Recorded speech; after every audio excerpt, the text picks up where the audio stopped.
s'est trouvé qu'évidemment, comme on est des spéléos, ben, quand on passe quelque part, on se dit est-ce qu'il n'y aurait pas une grotte, un gouffre, quelque chose à découvrir.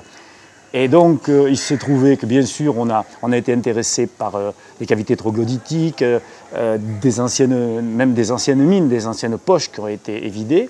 Et puis un jour, Michel Douat, sur le glacier sud de l'Annapurna, découvre une grande entrée glaciaire. Il y descend 50 mètres. Ça m'intéresse, quelques mois plus tard j'y vais, je descends à 75 mètres, quelques mois plus tard j'y retourne, je descends à 95 mètres, et là on se rend compte que, en fait, cette cavité était un ancien lac qui s'était vidé, ce qui n'a rien de plus logique. Mais dans notre idée, on pensait, nous, que c'est autre chose, qu'il faut vraiment explorer ça, parce que on en arrive maintenant à penser que la plupart des lacs supraglaciaires, comme disent les scientifiques, sont en relation profonde avec le glacier.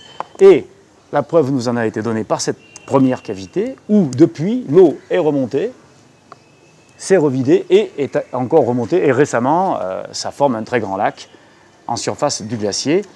Et donc depuis, on explore ce glacier qui est un peu pour nous, le glacier d'Annapurna, un glacier école, puisqu'on y a vu des lacs se créer, des lacs disparaître, des cavités se créer, des cavités s'effondrer. Et voilà, et donc c'est un karst glaciaire qui réagit en fait comme beaucoup de systèmes karstiques, mais avec une vitesse considérable. On voit les cavités se créer, s'effondrer, et d'autres revenir, se replacer au même endroit la plupart du temps.